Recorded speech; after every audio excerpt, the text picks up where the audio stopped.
Hey, I'm Henry Slade and this is Rugby Lives. Mum was a cook. Dad could do one dish. He did it pretty well, but all he could do was chili con carne. He loves that, so whenever Mum was away, that's what we had. Luckily, she wasn't away too much. But yeah, she cooked. They're both my parents grew up on farms, so a nice big roast on a Sunday and stuff. Fry-ups most mornings, which was pretty good. Can't complain.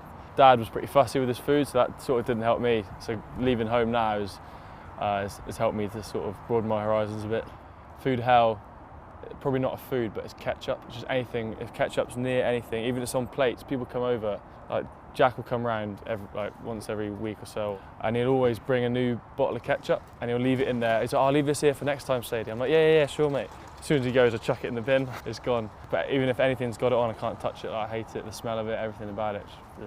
My food heaven is Nutella pancakes with whipped cream. We've had a few trips out to France. Myself, when me and Jack were sort of like 19, 20, we had the Junior World Cup. We were in France for like 3 weeks. The only time I spent extra money was on pancakes. I say it depends what mood I'm in.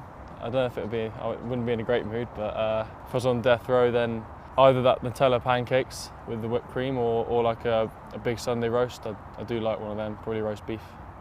We get breakfast and lunch provided and snacks and stuff provided for us at the club. There's options to have toast with it's either scrambled or poached eggs most days, beans, spinach, porridge and all sorts of stuff to go in it. It's a pretty good breakfast and it does get a bit samey sometimes, so you've got to keep mixing up what you have. Lunchtime's similar, when sort of repetitive with just like meat and veg and stuff, but I suppose it's what you got to eat really. It's good for you. We've got snacks like biltong and we've got a couple of sponsors from local butcheries and stuff that make these little pots, little curries and stuff, small things to have sort of for snacks during the day, which is pretty good. That's pretty much it at the club. I probably go out to eat out a couple of times a week, live by myself, so just go out with a few of the boys every other day or so, just to have a bit of socialising, which is nice. So there's plenty of places to go around here. I'm not sort of the most extravagant cook in the world, but I don't mind having a little dabble. It's got anything as long as it's got meat in and a fair bit of carbs as well. I need to keep the weight on.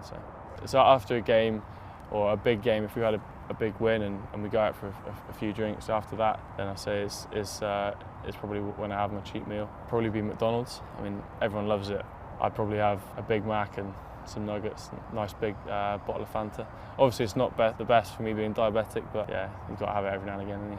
Diabetes has sort of changed the way I eat a bit. Sort of I can't just eat stuff willy-nilly without thinking about what's going in. I mean, sometimes I've got to sort of judge how many carbs I'm taking in so I can inject my insulin accordingly. If I'm not having carbs, I don't really have to inject, or for example during training and stuff, I'm burning off most of the sugar anyway, so I don't often have to inject at all, or if so, then only a tiny bit during training. Just when I go home in an evening and have a bigger meal with more carbs is when I have to. But it's just the main thing is just you have to sort of being aware of what you put in and not just chucking it all in and not caring about it. The boys here are pretty good at the club. Every time we come in, like, everyone's got all their kit up and stuff, and they got like an energy drink and a water, and then I've got like a little pot of jelly babies, so everyone tries to keep coming over and nicking them, so I've got to hide them in my bag when I get in, and I just have a few before the game if I need them, or at half time, but usually I'm pretty good. So.